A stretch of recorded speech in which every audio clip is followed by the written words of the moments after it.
हार्दिक स्वागत है आज के इस सत्र में, जिसमें हम भागवत की हमारी चर्चा को आगे बढ़ाएंगे और 22 और 23 में अध्याय दशम स्कंद के उन पर हम श्रील प्रभुपाद और हमारे पूर्ववर्ती आचार्यों के आधार पर कुछ समझने का प्रयास करेंगे। ये बहुत ही क्लिष्ट विषय है और जैसा कि हम हमेशा कहते हैं कि हम बहुत ध्यानपूर्वक इन विषयों में प्रवेश करें और हमारा जो ध्येय है वो भी स्पष्ट होना चाहिए कि हमें भगवान के प्रति अपने प्रेम को जागृत करना है और प्रगाढ़ करना है। तो 22 और 23 में जो अध्याय है उसमें भगवान की जो चीर हरण की लीला है, वस्त्र हरण की लीला है, उसके बारे में चर्चा है और भगवान और जो ब्राह्मण पत्नियां हैं उनके बीच का जो संवाद है वो है। तो ये दोनों ही विषय बहुत विशेष हैं और हम जो थीम समझेंगे वो ये है कि कैसे भगवान इन दो लीलाओं के माध्यम से हमें कुछ आशीर्वाद दे रहे हैं, हमें कुछ सिखा रहे हैं। तो इसको हम समझने का आज प्रयास करेंगे। श्रील भक्ति विनोद ठाकुर महाराज कहते हैं कि भागवतम को समझने में तीन जो हैं वो रुकावटें, भागवत को हम क्यों ग्रहण नहीं कर पाते। और ये उन्होंने कैसे देखा कि जब अंग्रेज भारत में आए तो उन्होंने काफ़ी सारे भारतीय ग्रंथों का जो है वो जो संस्कृत में थे उनको अंग्रेजी में अनुवाद किया, फ्रेंच में अनुवाद किया, पुर्तगीज़ में अनुवाद किया। तो कुछ चीज़ों में उनकी जो क्रिश्चियन माइंडसेट था वो भागवत को जो है वो एक्सेप्ट नहीं कर पाया।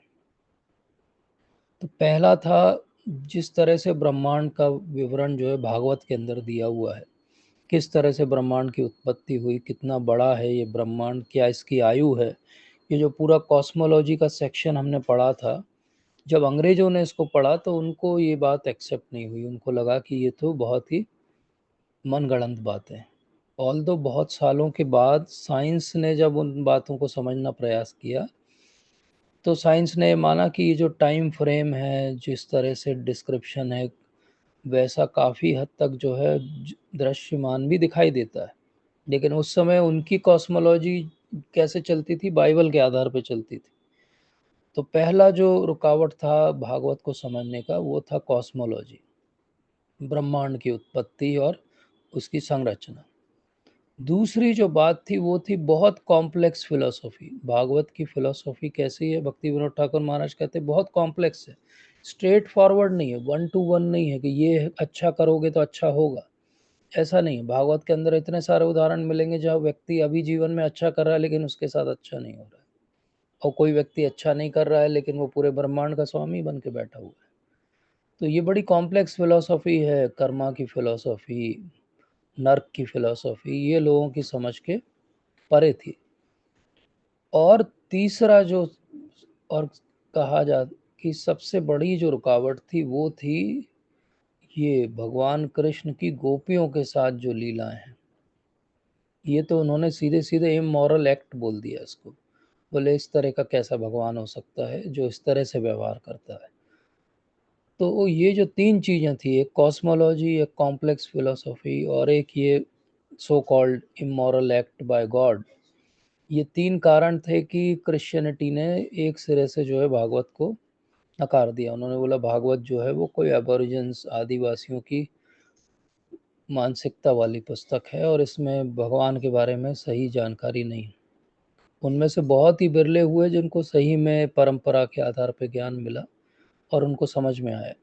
श्रील प्रभुपाद वो पहले व्यक्ति थे जिन्होंने भागवत को साइंटिफिक तरीके से समझाया, जिन्होंने ये कहा कि भागवत की फिलॉसफी कोई मनगढ़ंत बातें नहीं है, ये सच में सबसे ब्यूटीफुल फिलॉसफी है वर्ल्ड की।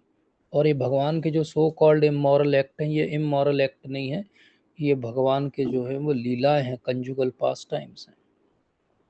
अब दशम स्कंद पढ़ते पढ़ते हम यहाँ तक आए और हमने, क्योंकि ये एक ध्येय बनाया था कि हम सारी बातों को समझते हुए चलेंगे, इसलिए हम इन बातों को भी थोड़ा सा टच करेंगे जो दशम स्कंद के 22, 23 और आगे की रास पंचाध्याय के अंदर है। ऑल्दो हम बहुत डीप में नहीं जाएंगे क्योंकि हमारा पर्टिकुलरली मेरा कोई अधिकार नहीं है, इसलिए मैं उसकी कोई लीला की चर्चा नहीं करूँगा, मैं उसके तत्व की चर्चा ज़्यादा करूँगा।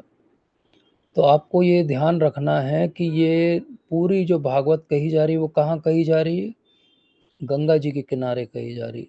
और कौन कह रहे हैं? शुकदेव महाराज कह रहे हैं, जो ऐसा समझिए कि विरक्त लोगों में चूड़ामणि हैं, सबसे बड़े विरक्त पुरुष हैं, जो माँ की गर्भ से बाहर नहीं आना चाहते थे क्योंकि वो माया से बचना चाहते थे। और कौन सुनने वाले हैं? परीक्षित महाराज सुन रहे हैं, जो 7 दिवस में, और अब तो शायद उनके 3 ही दिवस बचे हैं और मृत्यु उनके आसन्न है। तो एक विरक्त चूड़ामणि है जो कह रहे हैं, और एक परीक्षित महाराज हैं जो 3 दिवस के बाद जो है अपना शरीर त्यागने वाले हैं, और अभी अभी संसार का पूरा राज भोग त्याग के आए हैं और बैठे हुए हैं सुनने के लिए।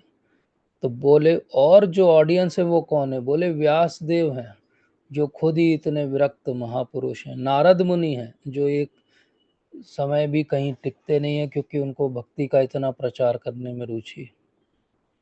अच्छा, बोले भागवत को कौन सुनता था? बोले सबसे ज़्यादा रस से अगर किसी ने आज तक संसार में भागवत को सुना है तो वो चैतन्य महाप्रभु हैं, जिनको हम कहें कि वो सन्यासी की जो सबसे बेस्ट एग्जाम्पल हो सकते हैं, बेस्ट सन्यासी का वो एग्जाम्पल है महाप्रभु।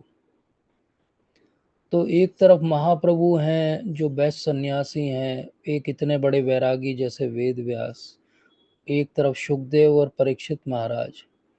और फिर इन सब की बातचीत होते होते नवम स्कंद तक जब बात आती है तो वहाँ शौबरी की कथा आती है, ययाति की कथा हमने सुनी, बृहस्पति की कथा सुनी। ये सब जो है वासना से पीड़ित लोगों को कैसे जो है वो कष्ट भोगने पड़ते हैं, ये बताया गया नवम स्कंद में। और अब जब दशम स्कंद आता है तो एकदम से ऐसा लगता है कि अरे, ये सब विरक्त चूड़ामणि जो हैं ये क्या बात करने लगे, ये बॉय और गर्ल्स के अफेयर की बात करने लगे, ये क्या हो गया? तो डेफिनेटली ऐसा तो नहीं है, क्योंकि इनको तो कोई रुचि नहीं है। तो ये ऐसी बात क्यों कर रहे हैं? ये कोई बॉलीवुड की कहानी सुना रहे हैं क्या? नहीं, ये क्या कर रहे हैं, ये एक बहुत हायर फिलोसॉफी है, हाईएस्ट फिलोसॉफी है। कैसे हम जाने कि ये हाईएस्ट फिलोसॉफी है? तो उसको भी समझते हैं।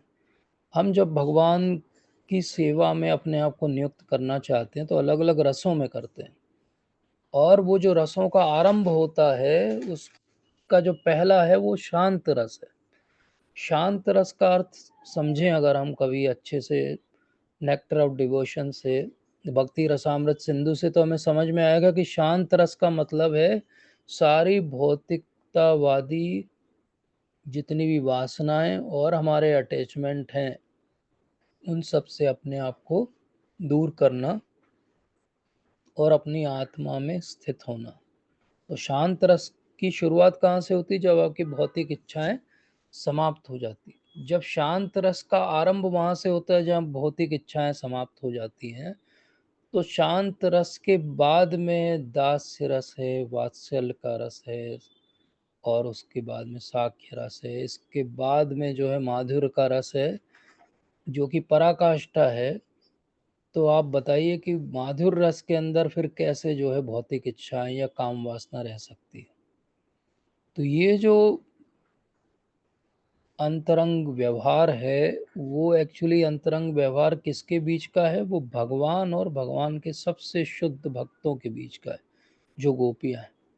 महाप्रभु ने बोला भी है कि सबसे हाईएस्ट एग्जाम्पल भक्ति का अगर कोई है धरती पर तो वो गोपियां हैं। तो इससे भी समझ में आता है कि गोपियां कौन है? बोले गोपियां पुरानी वेद की ऋचाएं हैं। गोपियां कौन है? बोले वो दंडकारण्य के ऋषि मुनि हैं, जिनका भाव और राम जी के प्रति था, और अब वो गोपियां बने। तो ये हैं गोपियां। तो आप सोचिए कि गोपियों के जो ओरिजिन है वो कहाँ से है, वो इतना प्योरेस्ट है, तो क्या उनके मन में कोई वासना रह सकती है? ये वासना हमें क्यों दिखाई देती है? क्योंकि हमारे हृदय में वासना है। तो इसलिए बहुत विशेष रूप से इन सत्रों में आगे बढ़ने के पहले हमें समझना पड़ेगा कि प्रेम और काम में बहुत अंतर है। प्रेम एक शुद्ध जो है वो आत्मा के स्तर पे भगवान के साथ जो अंतरंग व्यवहार है उसको कहा जाता है। और काम वासना क्या है? वो अपनी इच्छा पूर्ति की वासना। तो प्रेम और काम में अंडरस्टैंडिंग डेवलप करनी, तो वो क्या है? एक सेल्फिश है और एक सेल्फलेस। प्रेम क्या है? वो सेल्फलेसनेस है। और काम क्या है? वो सेल्फिशनेस। तो इस तरीके से ये तो पूरी सेल्फलेस जो है व्यवहार हो रहा है। किसी का भी व्यवहार अपने जो है इंद्रिय तृप्ति के लिए नहीं है यहाँ पर। तो इसलिए कहा भी जाता है कि आत्मेंद्रिय प्रीति वांछा थारे बोले काम, कृष्णेंद्रिय प्रीति इच्छा धरे प्रेम नाम। तो कृष्ण को संतोष और सुख प्रदान करने को प्रेम कहा जाता है। उसी प्रेम का विकृत स्वरूप जो है वो संसार में काम वासना के रूप में दिखता है। तो उस प्रेम की जो पराकाष्ठा मूर्ति है वो गोपियां हैं, और उनमें जो सबसे विशेष है वो श्रीमती राधा रानी। ये बैकग्राउंड हमें पता होगा तो आज की जो हम चर्चा करेंगे उसमें हमारा जो है वो सही इंक्लिनेशन और एटीट्यूड रहेगा। और अगर ये भाव नहीं रहेगा तो हम कंफ्यूज हो जाएंगे, हमें लगेगा कह रहे ये तो एक साधारण पुरुष के भांति भगवान व्यवहार कर रहे हैं, साधारण स्त्रियों की भांति गोपियां व्यवहार कर रही हैं। इसलिए भागवतम में आगे जब हम बढ़ेंगे और 10 चैप्टर आगे बढ़ेंगे तो एक बहुत सुंदर जो है वो श्लोक आएगा जिसके अंदर कहा जाएगा कि जो कोई भी अपने पूरे हृदय से भगवान की इन लीलाओं को समझेगा और सुनेगा, गोपियों की और भगवान के बीच की, उसको क्या होगा? बोले वो काम वासना पे विजय प्राप्त कर लेगा, वो हृदय की सारी ग्रंथियों को समाप्त कर देगा। क्यों होगा ऐसा? यही विशेष बात है। क्यों गोपियों की चर्चा हो रही? क्योंकि जो काम वासना हमारे हृदय में करोड़ों साल से कब्जा जमा के बैठी, वो तभी हटेगी जब हम गोपियों की चर्चा सही तरह से समझेंगे। क्योंकि अंत में हमको उन्हीं के जो है वो चरण कमलों का अनुसरण करके भगवान की भक्ति करना है और भगवान को प्रसन्न करना है। तो भगवान को कैसे प्रसन्न कर सकते हैं? वो गोपियों से ही हमको सुनना पड़ेगा।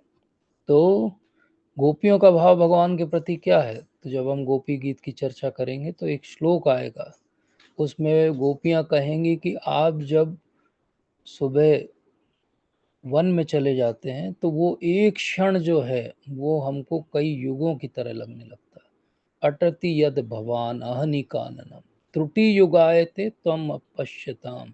आपको देख नहीं पाती हम, तो त्रुटि युगायते, वो त्रुटि मतलब छोटा सा जो सेकंड का हिस्सा है वो हमारे लिए युग के बराबर हो जाता है। तो ये भाव है गोपियों का, इतना प्रेम है उनका, इतना प्रेम है कि वो ब्रह्मा जी से कंप्लेन करते हुए कहती हैं कि ये क्या आपने आंखों के आगे एक पलक बना दी। बोले ये बार बार झपकती रहती, तो हम भगवान के दर्शन करते हैं तो ये पलक जो है पर्दे की तरह बार बार रास्ते में आती। बोले आप फुलिश क्रिएटर। तो गोपियां जो है बहुत ज्ञानी हैं, इतनी ज्ञानी है कि उनके पास ये एक्चुअली हिम्मत है कि वो ब्रह्मा जी को कह सकती है कि आपको क्रिएशन करना नहीं आता। तो ये पराकाष्ठा है गोपियों के प्रेम की और भाव की। अब इसको अगर हम समझें कि नहीं आप आज के तरीके से समझाओ, तो आज के तरीके से तो हमारे हृदय में इतना कलमश है कि हमको तो ये भगवान और गोपियों के बीच का व्यवहार एक्चुअली पढ़ने की भी आज्ञा नहीं होनी चाहिए। लेकिन शिल प्रभुपाद की बहुत कृपा है कि उन्होंने जब कृष्णा बुक भी लिखी तो उन्होंने हर चैप्टर का अनुवाद किया। उन्होंने ऐसा नहीं किया कि कुछ चैप्टर उन्होंने छोड़ दिए। तो जब भगवान रासलीला में वापस आते हैं और जब गोपियां उनसे पूछती कि आप किस प्रकार के हमारे प्रेमी हो, कि आप वैसे प्रेमी हो जो हमारे साथ में आदान प्रदान करते हैं। बोले आदान प्रदान करने के भी दो स्तर होते हैं। बोले एक ज़्यादा आदान प्रदान करता है, जितना उसको दिया जाता है उससे ज़्यादा, एक कम आदान प्रदान करता है। तो बोले आप कैसे प्रेमी हो? एक तरह से उल्हाना देती हैं गोपियां कि हम तो देख रहे हैं, आप तो बीच में अंतर ध्यान हो जाते हो। बोले आप तो क्या रेसिप्रोकेट करते हो, हम आपके लिए पूरा संसार छोड़ के आ गई और आप कहते हो कि वापस चले जाओ। तो भगवान क्या कहते हैं? भगवान बहुत सुंदर बात कहते हैं। भगवान कहते हैं देखो मैं इन तीनों तरह का प्रेमी नहीं हूँ, मैं चौथे तरह का प्रेमी हूँ। बोले चौथे तरह के प्रेमी कौन होते हैं? हमने तो कभी नहीं सुना। तो कृष्ण कहते हैं कि मैं चौथे तरह का प्रेमी हूँ जो आपके साथ में ऐसा व्यवहार करूँगा आदान-प्रदान का कि आपका जो प्रेम है और आपकी जो मेरे प्रति भाव है वो और बढ़ा दूँगा मैं। तो बोले कभी मैं डिसअपीयर हो जाऊँगा और आपके भाव को बढ़ाऊँगा, तो कभी एकदम से आपके सामने आ जाऊँगा और आपके भाव को बढ़ाऊँगा। आज की जो कथा हम पढ़ेंगे वस्त्रहरण की, उसके अंदर यही बात है। तो हमारे जीवन में भी ऐसे ही भगवान है, बस इस कोई आप सोच लीजिए पेड़ है उसके पीछे ही खड़े हुए हैं। भगवान बस जो है वो किसी एक वस्तु के पीछे छुपे हुए हैं और देख रहे हैं आपको। आपकी जिस दिन हैंकरिंग ऐसी हो जाएगी तो भगवान सामने प्रकट हो जाएंगे। आप कहेंगे कि ये कैसी बात है? तो सच बात है, क्योंकि भगवान हृदय में तो परमात्मा के रूप में हमेशा है। आज तक इतने समय बीतने के बाद भी हम भगवान का हृदय में भी अनुभव नहीं कर पाए, तो भगवान का बाहर कैसे अनुभव करेंगे? और गोपियाँ कैसी है, वो भगवान का हर जगह अनुभव करती हैं, हर बात में अनुभव करती हैं। इसीलिए वो क्या करती हैं? इसीलिए वो अपने पूरे मन, वचन और कर्म से केवल भगवान को प्रसन्न करना चाहती हैं। और कैसे प्रसन्न करना चाहती हैं? हम सब ने वो कथा सुनी है कि नारद मुनि जो है वो कहते हैं कि भगवान कृष्ण को बहुत ज़्यादा जो है हेडेक हो रहा है, सर में दर्द है। तो बोले वो कैसे ठीक होगा? तो बोले उनके किसी शुद्ध भक्त की पद की धूली मिल जाएगी, तो वो सिर पे लगा लेंगे तो ठीक हो जाएगा। सारी जो भगवान की 16,108 रानियां हैं, वो ऐश्वर्य में भगवान को पूछती हैं। वो जब सुनती हैं तो बोले इतना बड़ा पाप हम कैसे कर सकती हैं? हमारे चरण की धूली भगवान के ऊपर। और जो साधु संत हैं वो भी मना कर देते हैं, हम तो नर्क के भागी हो जाएंगे ऐसा करेंगे तो। और जब नारद मुनि वृंदावन जाते हैं और गोपियों को कहते हैं, तो गोपियां क्या कहती हैं? बोलते हैं जितना ले जाना ले जाओ। बोले बाल्टी बकेट भर के ले जाओ।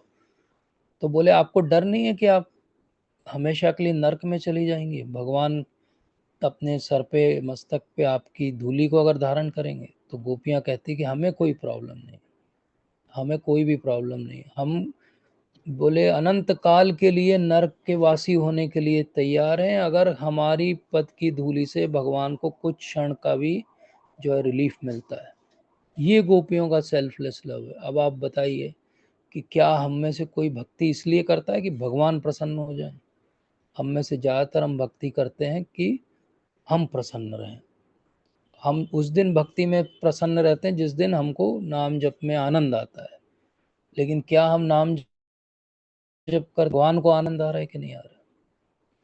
तो भगवान भी बहुत विशेष तरह से सबसे व्यवहार करते हैं। आप देखिए कि द्रौपदी महारानी का चीर हरण किया दुशासन और दुर्योधन ने, तो भगवान ने न केवल जो है अनलिमिटेड सप्लाई दे दी द्रौपदी महारानी को, अंत में इतना बड़ा जो है महाभारत का युद्ध भी करा दिया और इतने सारे लोग मारे गए उसमें। क्यों? क्योंकि वस्त्र हरण का प्रयास किया गया था द्रौपदी का। लेकिन वही भगवान जो है वो गोपियों का वस्त्र हरण कर लेते हैं। तो प्रश्न उठता है कि ये कैसी मॉरल स्टैंडर्ड है? ये कैसा मॉरल स्टैंडर्ड है? तो याद क्या रखना चाहिए? ये भगवान की अभी 5 वर्ष की आयु की लीला है। 5 वर्ष की आयु में अगर हम एक बार ये भी मान लें कि भगवान भगवान नहीं है, एक साधारण महान व्यक्ति हैं बस, जैसा कई लोग क्लेम करते हैं संसार में, तो भी 5 वर्ष की आयु में, आज से 5,000 साल पहले के युग में, क्या कोई काम वासना का एक जो है प्रकटीकरण हो सकता है इतने छोटे बच्चे में? आज भी नहीं होता है, तो तब कैसे होगा? और जो गोपियां हैं उनकी भी आयु इनके समकक्ष ही है। तो इसलिए वहां पे कोई ऐसा नहीं है, वो एक सिंपल सा, ऐसा समझिए कि भगवान के द्वारा किया गया एक कौतुक है। लेकिन भगवान उस कौतुक से क्या सिखाना चाह रहे थे? भगवान ये सिखाना चाह रहे थे कि देखो गोपियों का मेरे प्रति भाव कितना प्रगाढ़ है, कि वो समाज की, संसार की सारी रीति नीतियों के बाहर जाके भी मुझे प्रेम करना चाहती हैं। और प्रेम करने के लिए वो इतनी सरेंडर्ड है कि जो मैं कहता हूँ वो करती है। तो प्रश्न उठता है कि गोपियों ने क्या ऐसा किया कि भगवान प्रसन्न हो गए? तो गोपियों ने कात्यायनी देवी की पूजा की। अब इन गोपियों में ये भी समझिए कि राधा रानी नहीं है। राधा रानी इन गोपियों का हिस्सा नहीं है जो कात्यायनी का व्रत कर रही हैं। कात्यायनी का व्रत वो गोपियां कर रही हैं जिनको भगवान नित्य रूप से नहीं मिले हैं, उनको कुछ प्रयास करने पड़ेंगे भगवान को पाने के लिए। तो कात्यायनी का व्रत उनको किसने बताया? तो वो डिस्कस कर रही हैं आपस में पहले कि क्या करें हम कि कृष्ण हमको पति के रूप में प्राप्त हों, और उनके परिवार वाले भी उनको एनकरेज करें कि हाँ तुम कुछ तप करो या पूजा करो कि तुम्हें कृष्ण प्राप्त हो। तो फिर क्या हुआ, खुद वृंदा देवी जो है उनको आती हैं और वो मंत्र भी देती हैं, कात्यायनी देवी का व्रत कैसे करना उसकी पूरी तैयारी भी बताती। पूरे 1 महीने ये व्रत कर रही हैं, और भागवत और बाकी जगह आप पढ़ेंगे तो इतना कठिन व्रत है ये। केवल हविष्य जो है ग्रहण करना है, सुबह सुबह 4 बजे जो है यमुना जी में ठंडे जल में स्नान करना है, और बहुत लंबी जो है पूजा पाठ की पद्धति है उसको करना है।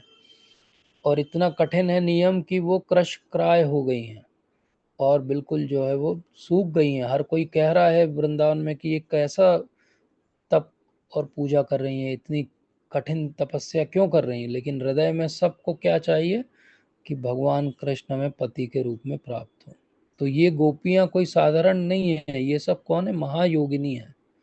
ये सब जो है वो महायोगिनी है, तभी तो इतनी बड़ी योग तपस्या कर पा रहे हैं। और भगवान कौन है? तो बोले भगवान भी कोई साधारण बालक थोड़ी है, भगवान भी योगेश्वर है। तो ये महायोगिनी, वो योगेश्वर। और बोले कात्यायनी देवी की पूजा क्यों? तो बोले कात्यायनी देवी कौन है? तो कात्यायनी देवी भगवान की योग माया है। तो एक योग माया है, एक महायोगिनी है, और एक जो है वो योगेश्वर है। अब ये तीनों जब का इंटरेक्शन होगा तो भगवान, जब कात्यायनी व्रत का अंत समय आ रहा है तो वो बहुत गोपियों से प्रसन्न हो जाते हैं, उनकी तप को देखते हुए प्रसन्न हो जाते हैं। और जब प्रसन्न हो जाते हैं और वो देखते हैं कि गोपियाँ बहुत सरल हृदय की हैं, उनके अंदर कोई भी ईर्ष्या की भावना नहीं है, और वो सच में भगवान को पति के रूप में वर्ण करना चाहते हैं, तब भगवान ये लीला करते हैं। भगवान सबके साथ ये लीला नहीं करते। तो इस वस्त्रहरण लीला में वो क्या दर्शाते हैं कि गोपियाँ कितनी सरल हृदय की हैं, और वो ये दिखाते हैं कि भगवान कृष्ण का पोजीशन क्या है। भगवान कृष्ण का पोजीशन अगर आप देखोगे तो ये लीला जब हो जाती है तो क्या इस लीला के बाद में गोपियां जाके वहाँ वरिष्ठ जन जो हैं उनसे कंप्लेन करती हैं कि कृष्ण ने हमारे साथ ऐसा किया? नहीं, कहीं भी ये डिस्क्रिप्शन नहीं आता। कोई भी कंप्लेन नहीं करता है, अर्थात गोपियां सेटिस्फाई हो जाती हैं। क्या भगवान उनके साथ कोई भी ऐसा कृत्य करते हैं जो नहीं करना चाहिए? नहीं, वो कुछ भी नहीं करते। वो एक निश्चल सी लीला है, उतना करके वो चले जाते। बोले उसके बाद भगवान कहाँ जाते हैं? आप भागवत में ही पढ़िए तो उसके बाद भगवान निकल जाते हैं वहां से, और कहाँ चले जाते हैं? वो बात करने लगते हैं, देखो पेड़ कितने अच्छे हैं, देखो ये पक्षी कितने अच्छे हैं। अर्थात भगवान का कोई भी लगाव नहीं है, वो तो वैराग्य की मूर्ति है, उनको किसी से कोई अटैचमेंट नहीं है। दिन भर बाकी पूरा दिन जो है ग्वालों के साथ बिताते हैं। तो इसलिए भगवान को हम सोचे कि हमारे लॉजिक, हमारी समझ, हमारी मॉरलिटी के पिंजरे में हम भगवान को बांध लेंगे, तो भगवान को ऐसे नहीं बांध सकते। भगवान तो भाव देखते हैं, भाव के भूखे हैं। आज भी अगर कोई भाव से भगवान को भजेगा तो भगवान उसी भाव से उसके सामने आज भी प्रकट होते हैं। तो वो तो गोपियां हैं और वो तो वृंदावन है, तो वहां क्यों नहीं प्रकट होंगे? तो इसलिए ये देखना है कि व्रत की संस्तुति किसने की? तो बोले खुद वृंदा देवी ने की। बोले व्रत में पूजा किसकी गई की गई? तो बोले कात्यायनी अर्थात योग माया। बोले वो कौन कर रही थी? तो वो गोपियां हैं जो भगवान की परम भक्त हैं, जो वेद की ऋचाएं हैं, जो बड़े बड़े ऋषि मुनि हैं, आज गोपी का वेश धर के आए हैं, जो पुण्य आत्माएं हैं। और फिर उसके बाद बोले इस पूरे व्रत का फल क्या होने वाला था? बोले कृष्ण को पति के रूप में प्राप्त करना। तो इसका अर्थ क्या हुआ? बोले यही तो हुआ। तो इसीलिए कहा गया कि कात्यायनी महामाये महायोगिन अधीश्वरी नंद गोप सुतम देवी पतिम में कुरुते नमः। तो वो क्या कह रही है कात्यायनी देवी से कि आप तो महामाया हो, महायोगिनी हो, अधीश्वरी हो, पर हमको एक चीज आपसे चाहिए, और वो क्या चाहिए? नंद गोप सुतम देवी। वो नंद गोप के जो सुत हैं अर्थात भगवान श्री कृष्ण ने पतिम में कुरुते नमः, उनको हमारे पति बन जाए, ऐसा कुछ कर लीजिए। और कौन कह रहा है? हर कोई इंडिविजुअली ये प्रे कर रहा है, सब साथ में है लेकिन सब के सब इंडिविजुअली ये प्रे कर रहे हैं। और ये सब अनमैरिड गर्ल्स हैं।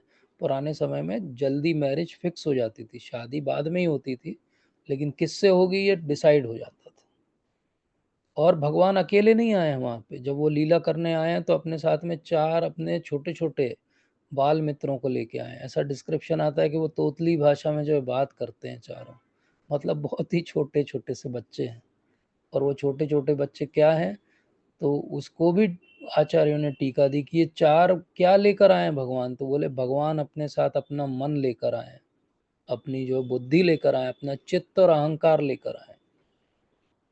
तो वो 4 और कोई नहीं है, भगवान के ही एक्सपेंशन है। तो ये चारों जो भगवान के एक्सपेंशन है, वो मन बुद्धि चित्त और अहंकार के साथ में भगवान जो है ये लीला कर रहे हैं। तो गोपियां भी कोई साधारण नहीं है, भगवान अगर इस तरह से हैं तो गोपियां भी साधु ही हैं सब। तो इसीलिए भगवान जब कहते परित्राणाय साधु नाम, तो ये साधु हैं, इन साधुओं का परित्राण करने एक्चुअली भगवान है। तो अब आप देखो, हम हमेशा बात करते हैं कि कृष्ण जो है सर्व आकर्षक है, सर्व आकर्षति इति कृष्ण। लेकिन ये सर्व आकर्षक या सर्व सबको अपनी तरफ आकर्षित करने वाले कृष्ण किसके प्रति आकर्षित हो गए? वो गोपियों के निश्चल प्रेम और जो तप उन्होंने 1 महीने किया उससे आकर्षित हो गए। क्यों? क्योंकि वो बिल्कुल सिंपल हार्टेड है। उन्होंने कुछ भी जो है वो और कुछ नहीं सोचा है, केवल कृष्ण को उन्हें पति के रूप में प्राप्त करना है। तो ये बहुत विशेष बात है। तो भगवान ने ये सुंदर लीला की, लेकिन इस लीला से क्या दर्शाया, हमारे लिए क्या है इसमें? ना तो हम गोपी हैं, ना हम कृष्ण हैं, ना हम योग माया हैं। हमारे लिए इस लीला में क्या है? तो हमारे लिए लीला में ये है कि भगवान कैसे हमको एक्सेप्ट करेंगे। तो भगवान ने भगवत गीता में कहा था वामसांसी जीर्णानि यथा विहाय, मतलब ये शरीर कैसा है, ये एक कपड़े की तरह है। जब ये कपड़ा पुराना हो जाता है तो हम दूसरा कपड़ा धारण कर लेते हैं, अर्थात दूसरा शरीर धारण कर लेते हैं। आत्मा लेकिन अमर है। भगवान कहते हैं कि अगर मेरे पास आना है तो क्या करना पड़ेगा? इस शरीर रूपी कपड़े को त्यागना पड़ेगा। तो भगवान ये लीला करते हैं कि वो शरीर रूपी कपड़ा जो है उठा लेते हैं। और फिर बात उठती है कि उठा तो लिया था उन्होंने, वापस क्यों कर दिया? तो बोले वापस इसलिए कर देते हैं कि अब उसमें भगवान ने उस शरीर को छू दिया। अब वो क्या हो गया है? उस वस्त्र को छूने से क्या हो गया है? वो अब एक स्पिरिचुअल एंटिटी हो गया। जो भी भगवान के कनेक्शन में आ जाएगा वो स्पिरिचुअल हो गया। तो भगवान हमारे साथ भी जब हम भक्ति की पराकाष्ठा में आएंगे तो ऐसे ही करेंगे। हमारा ये शरीर भगवान के जब संपर्क में आएगा तो ये शरीर दिव्य हो जाएगा। तो यही बात भगवान समझा रहे हैं। तो भगवान कह रहे हैं कि ये वस्त्र हरण का अर्थ हो गया कि ये वस्त्र क्या है? ये शरीर रूपी आवरण है। इसको जब तक हम नहीं छोड़ेंगे तब तक हम आगे नहीं बढ़ेंगे। तो परित्राणाय साधु नाम, तो ये साधु कौन है? गोपियां साधु हैं। भगवान ने अंत में भगवत गीता में बोला था कि सर्वधर्मान परित्यज्य माम एकाम शरणम व्रज।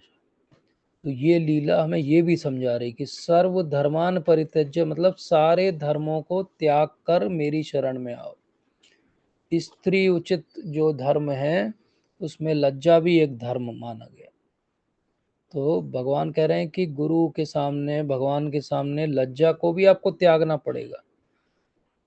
आपको अपना जो ओरिजिनल स्वरूप है, जो भी अंदर कलमश है, जैसा भी है वैसा भगवान के सामने खड़ा होना पड़ेगा, तब भगवान आपको एक्सेप्ट करेंगे। तो सर्वधर्मान परित्यज से गोपियों के माध्यम से भगवान क्या सिखा रहे हैं कि सब आपकी कंफर्ट जोन को छोड़ दो। आपके मन में जहां जहां लगता है कि ये तो मैं कर ही नहीं सकता, वही बात भगवान आपसे करवाएंगे और प्रूव करेंगे कि नहीं, आप कर सकते हो या आपको भक्ति में करना पड़ेगा।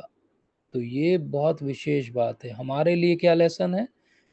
मैं फिर रिपीट कर रहा हूँ कि हमारा ये शरीर जो है वो एक वस्त्र है, और किसी दिन ऐसा हो कि भगवान हमारे इस वस्त्र को हरण कर लें और इसको स्पिरिचुअलाइज कर दें, मतलब एक दिव्य शाश्वत जो है आवरण या शरीर हमें दे दें। और दूसरी बात क्या है, गोपियों ने कैसे अपने कंफर्ट जोन के बाहर आके इतना कठिन व्रत किया, और जब व्रत का अंत हुआ तो कैसे भगवान ने रेसिप्रोकेट किया, उनको और ज़्यादा अनकंफर्टेबल बना दिया। लेकिन अंत में भगवान ने उनको सबको एक्सेप्ट भी कर लिया। और जाते जाते लास्ट में क्या बोल के गए कि मैंने आपके व्रत की जो भी सब प्रार्थनाएं थी उनको सुना है, और आपकी जो ये इच्छा है उसकी पूर्ति बहुत जल्दी मैं करूँगा। तो इस तरीके से भगवान ने इस लीला में हिंट कर दिया कि अब वो रास लीला में इन सब गोपियों को इनवाइट करेंगे। तो ये वस्त्र हरण की लीला को किसी साधारण स्त्री पुरुष या कोई लड़का लड़की जैसी लीला के रूप में नहीं देखना चाहिए। ये बहुत दिव्य लीला है जहाँ पे भगवान और भक्त के बीच में कोई आवरण नहीं है, कोई कवरिंग नहीं है, कोई झूठ नहीं है, जो है वो है। तो हम भगवान के सामने, गुरु महाराज के सामने खड़े हों और जैसे हैं वैसे अपने आप को दर्शाएं। इसका अर्थ क्या हो गया कि अगर हमारे अंदर कोई कलमश है, अगर हम कोई नियम का पालन नहीं कर पा रहे हैं, अगर हम ठीक से नाम जप नहीं कर पा रहे हैं, तो ये हम भगवान और गुरु के सामने खड़े होके बोलें कि हाँ, हमसे ये जो है मिस्टेक हो रही है, ये सच्चाई। अगर हम छुपाएंगे तो फिर भगवान हमें कैसे अपनाएंगे। तो भगवान से कुछ भी नहीं छुपाना है, गुरु महाराज से भी कुछ भी नहीं छुपाना है, लेकिन ये ध्यान देना है कि गुरु का अर्थ यहाँ पे एक प्रामाणिक गुरु है। कोई दिखावटी बनावटी कलयुगी गुरु अगर आपको एक्सप्लॉइट करे तो ये गलत है। वो इस लीला का सहारा लेके अगर कोई भी आपको एक्सप्लॉइट करने की कोशिश करे जीवन में, तो उससे क्या बोलना है कि रुको रुको, पहले गोवर्धन उठा के बताओ, पहले जो है आप अपना विराट रूप दिखाओ हमको, फिर हम आपकी इस प्रपोजल को भी सुनेंगे।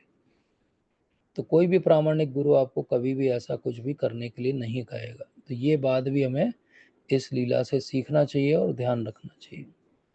अब ये जब लीला हो गई तो भगवान तो वहां से उठ के चले गए, सबको वस्त्र वापस प्रदान कर दिए और अपने चारों ग्वाल मित्रों के साथ आगे बढ़ गए। बाकी मित्र भी वहां थे तो वो भी खेल खेल में लग गए सब लोग, और थोड़ी दूरी पे सब खेलने लगे। भगवान बताने लगे देखो कितने सुंदर पेड़ हैं, कितने सुंदर वातावरण है। सबको ये डिस्क्राइब करने लगे एक दूसरे को कि कितना अच्छा लग रहा है वृंदावन का ये हिस्सा। लेकिन इस सब के चक्कर में क्या हुआ कि वो जहाँ रुकते थे रोज वहां से दूर निकल आए, और क्योंकि दूर निकल आए तो यशोदा मैया जो भोजन भेजती थी वो भोजन पहुंचा नहीं उन तक, क्योंकि ये कन्फ्यूजन हो गया कि कहाँ भेजना है। और इन सबको जो है वो बहुत ज़्यादा भूख लगने लगी। They became very hungry. तो अब क्या हो गया, भगवान को तो आगे चले जा रहे हैं, वो तो उनको वृंदावन का पूरा वन बहुत अच्छा लग रहा है, लेकिन बाकी सबको भूख लग रही है। तो इसलिए अब बोले यशोदा मैया का भेजा हुआ भोजन आया नहीं है, अब क्या करें हम। तो सबके सब जो ग्वाले मित्र थे वो सब भूखे हो गए, तो वो बलराम जी के पास गए और बलराम जी को उन्होंने हाथ जोड़ के बोला कि बलराम जी आप कुछ करो, भोजन का कोई प्रबंध हो जाए आपसे तो बहुत अच्छा हो जाए। कृष्ण वहीं पे खड़े हुए थे। कृष्ण ने जब देखा कि सब बलराम जी के पास गए तो वो बड़े प्रसन्न हो गए, क्योंकि कृष्ण को हमेशा अच्छा लगता है कि कोई बलराम जी से जाके जो है याचना करे। और फिर बलराम जी ने देखा कृष्ण की तरफ कि अब ये क्या नई लीला करने वाले हैं, इन्हीं की तरफ देखें। तो कृष्ण ने भी जब सुना कि सब लोग भूख से बहुत ज़्यादा व्याकुल हैं, तो उन्होंने मुस्कुराते हुए अपने जो उनके बहुत सुंदर दंत पंक्तियां हैं उनको दिखाते हुए कहा कि देखो ऐसा करो कि यहीं पे पास में जो है बहुत सारे ब्राह्मण परिवार रहते हैं और वो बहुत अच्छे से एक यज्ञ संपन्न कर रहे हैं, और उन्होंने बहुत कुछ भोजन सामग्री वहाँ पे बनाई है।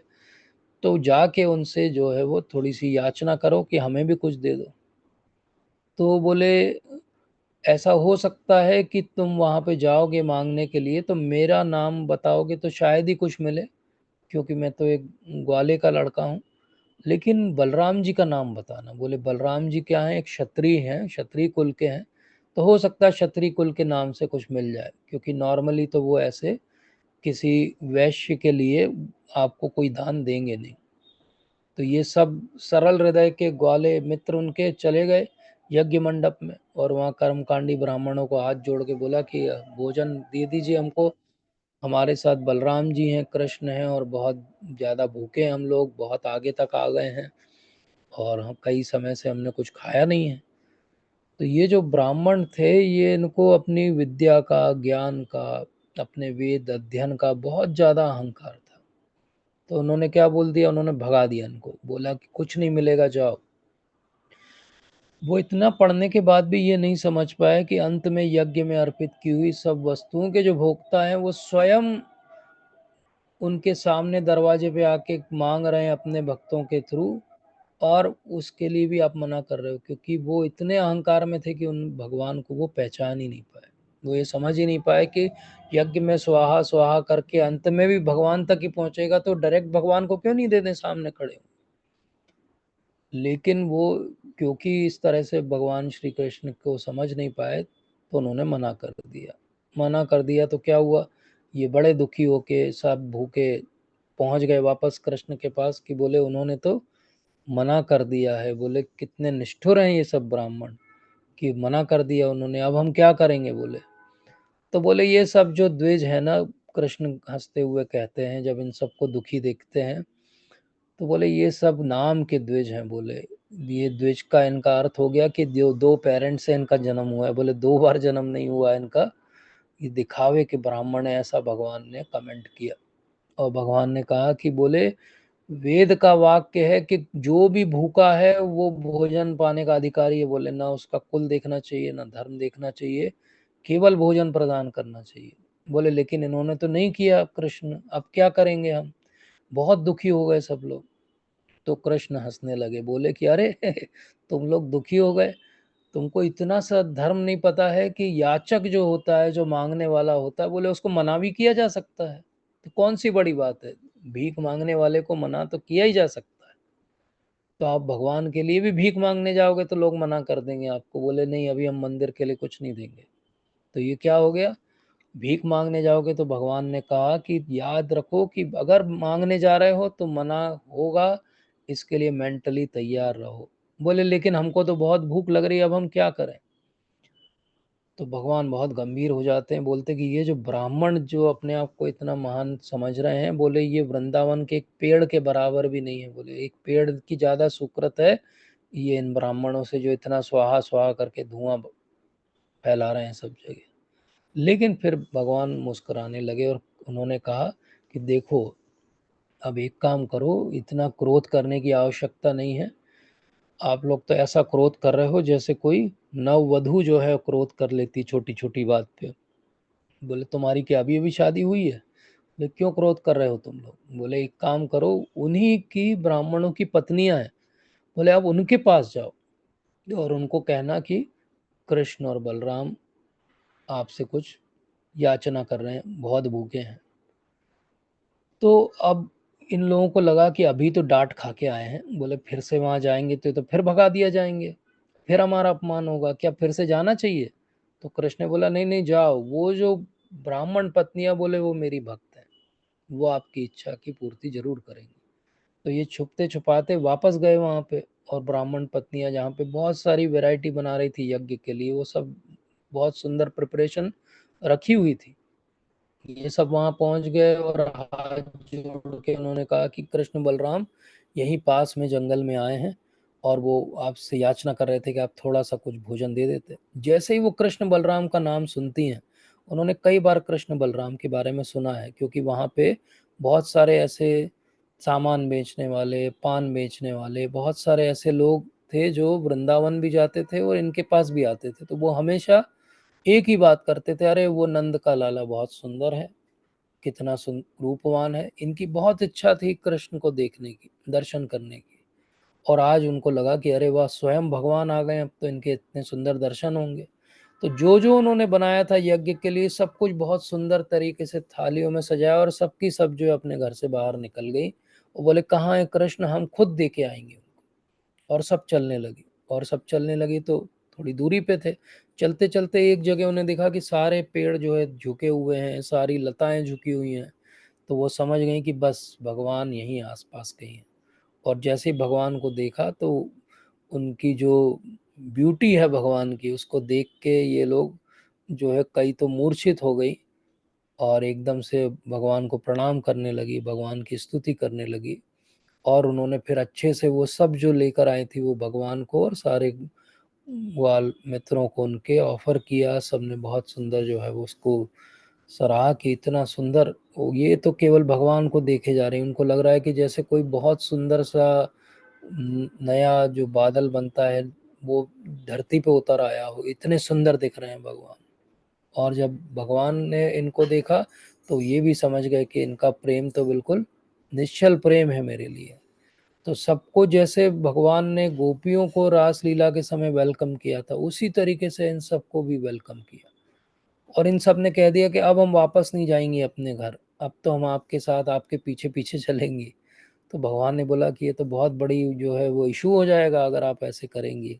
बोले वो ब्राह्मण आपके जो पति देव हैं सब बहुत पढ़े लिखे ज्ञानी हैं, वो बहुत क्रोधित हो जाएंगे इस बात से।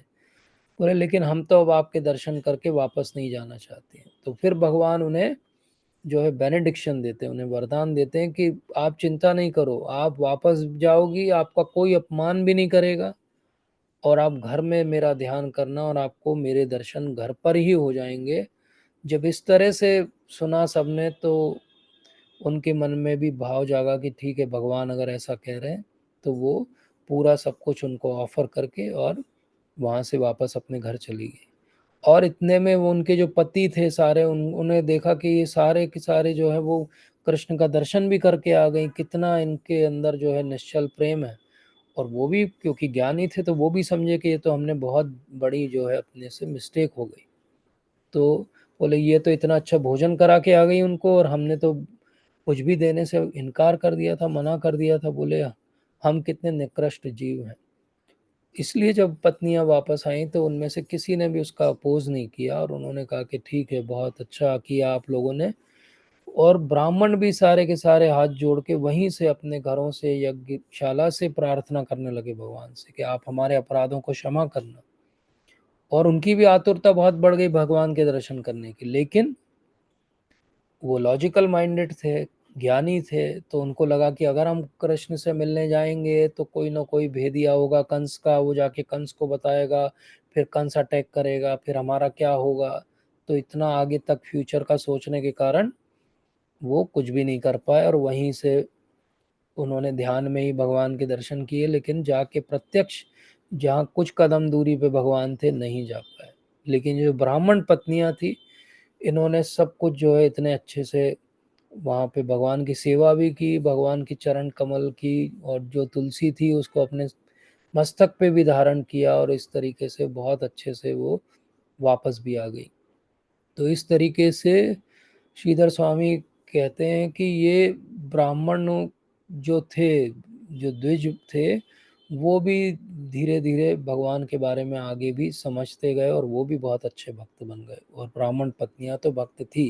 इस तरीके से वो पूरी जो कॉन्ग्रीगेशन थी वो डेवलप हो गई वहाँ पे, जो भगवान के बारे में चर्चा करती थी। और इधर कृष्ण बलराम और सारे गोपगण आराम से उन्होंने जो जो बनाया था वो सब उन्होंने ग्रहण किया और बहुत एक दूसरे से मजाक करते हुए उन्होंने उस भोजन को खाया।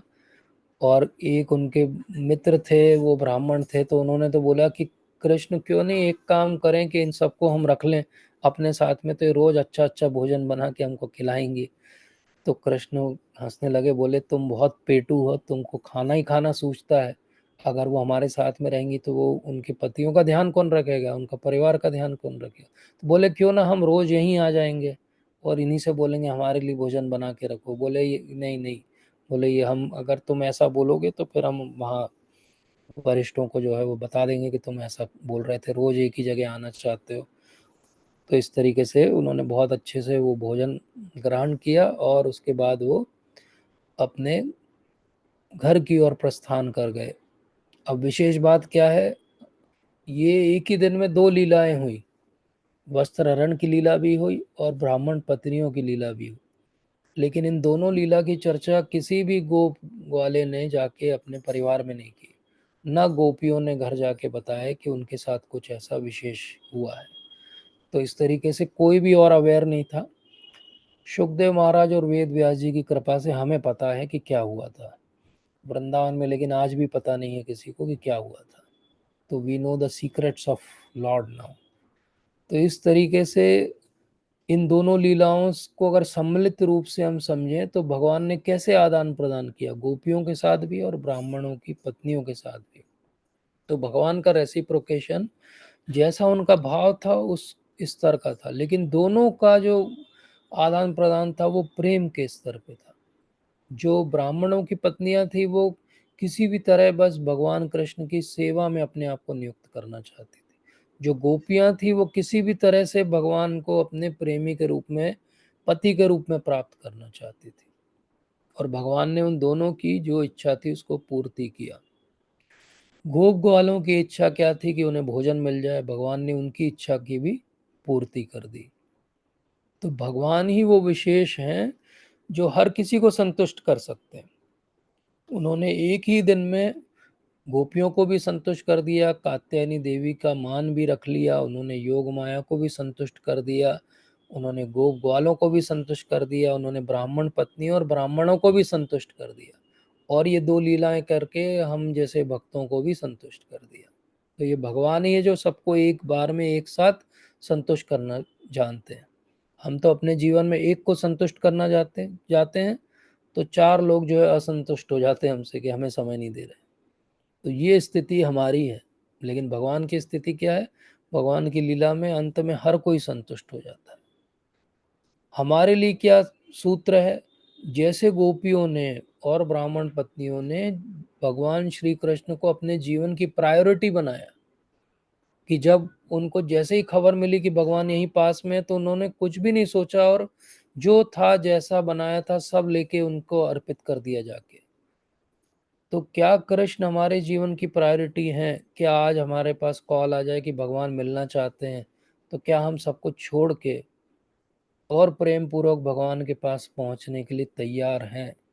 ये पता चलेगा कि प्रायोरिटी हमारी भगवान है कि नहीं है। ये हमें अपने अपने स्तर पे अपने अंदर झांक के देखना पड़ेगा। अब आप देखो कि जीवन की सफलता क्या है? जीवन की सफलता ब्राह्मणों के लिए क्या थी कि हम बहुत बड़ा भारी यज्ञ कर रहे, आहुतियां दे रहे, बहुत सारे मंत्र पढ़ रहे। बहुत सारे लोगों के लिए जीवन की सफलता क्या है? जैसे ब्राह्मणों के लिए थी कि बहुत सारा ज्ञान अर्जित कर लिया। लेकिन जीवन की सफलता मिली किसको?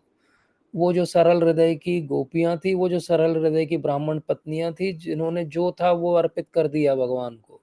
और जिस सिचुएशन में भगवान ने रखा और जितना डिस्कम्फर्ट दिया उनको, उस डिस्कम्फर्ट को वो एक्सेप्ट करने को तैयार थे। जब ब्राह्मण पत्नियां घर छोड़ के बाहर निकल रही थी तो उन्हें पता था कि हो सकता है हमारे पति हमें एक्सेप्ट ही नहीं करेंगे और हम कहाँ जाएंगे, लेकिन फिर भी उन्होंने रिस्क लिया। क्या कहते हैं? क्या हम भगवान के लिए इस तरीके से अपनी विचारधारा रखते हैं कि नहीं, मैं तो सब रिस्क लेने के लिए भगवान के लिए तैयार हूँ? आप गोपियों को देखो, वो वेद की ऋचाएं हैं, महान ऋषिगण हैं, लेकिन अंदर हृदय में कोई भी उनको अहंकार नहीं है। वो ऋचाएं हैं स्वयं। और जो ऋचा किसी ने याद कर ली ब्राह्मण ने, उसके अंदर बहुत ज्यादा अहंकार है कि मुझे 4 ऋचाएं आती हैं, मैं उसका उच्चारण जानता हूँ। स्वयं ऋचाएं क्या है? वो गोपियां बन के जो घूम रही है, और जिसको 2-4 ऋचाएं याद है वो ब्राह्मण बन के घूम रहा है। तो ये अंतर है। अगर आपके अंदर ट्रू सब्सटेंस रहेगा तो आपके अंदर अहंकार नहीं हो सकता। अहंकार यही दर्शाता है कि अभी बहुत कुछ करने की आवश्यकता है। तो जब भी हमारे मन में आए कि नहीं, मैं तो बहुत वरिष्ठ वैष्णव हो गया हूँ, मैं बहुत बड़ा भक्त हो गया हूँ, तो तुरंत हमें चेक करना चाहिए कि क्या हम एक क्षण में भगवान के लिए सब कुछ छोड़ सकते हैं। सब कुछ का अर्थ होता है कि पूरी लाज लज्जा सारा कुछ, जैसे गोपियों ने छोड़ दिया, जैसे ब्राह्मण पत्नियों ने छोड़ दिया। क्या हम अपने शरीर के बाहर के स्तर पे सोचते समझते हैं अपने आप के एग्जिस्टेंस को, जैसे गोपियों ने समझा? और अंतिम बात यह है कि भगवान इस तरह से हमारी भी परीक्षा लेते रहते हैं बीच बीच में। ये याद रखिए, भगवान उतना ही टेस्ट हमको देते हैं जितना हम कर पाएंगे, लेकिन परीक्षा भगवान हमारी भी बीच बीच में लेते रहते हैं। इसलिए बहुत विशेष बात है कि हमारी परीक्षा में हम उत्तीर्ण होंगे कि नहीं होंगे, ये 2 टेम्पलेट हैं हमारे पास में। तो कई बार लोग कहते हैं कि मैं भक्ति करना चाहता हूँ लेकिन मुझे परिवार से सहयोग नहीं मिलता, मुझे समाज से सहयोग नहीं मिलता, वातावरण अच्छा नहीं है मेरा। तो आप देखिए ब्राह्मण पत्नियों को देखिए और समझिए कि वो भक्ति कर रही हैं, क्या उनको सपोर्ट है? कुछ भी नहीं है। कितनी बड़ी रिस्क उठा रहे हैं वो, लेकिन उठा रहे हैं क्योंकि उन्हें प्रायोरिटी सही पता है। तो कुछ भी हम याद न रखें इस सत्र से, तो ये याद रखें कि प्रायोरिटी हमारी क्या है वो हम डिसाइड करें। हमारी प्रायोरिटी क्या है? भक्ति करना हमारी प्रायोरिटी है। और भक्ति करने की प्रायोरिटी में कुछ भी अगर बीच में आएगा तो हम उसको एडजस्ट करेंगे, एलिमिनेट करेंगे, उससे ऊपर उठेंगे, लेकिन भक्ति करना नहीं छोड़ देंगे। हम अगर ये एक्सक्यूज़ दें कि मैं इस कारण से भक्ति नहीं कर पा रहा हूँ क्योंकि बहुत रेजिस्टेंस है, तो आप देखिए कि ब्राह्मण पत्नियों में एक ऐसी ब्राह्मणी भी थी जिसको परिवार वालों ने जाने नहीं दिया।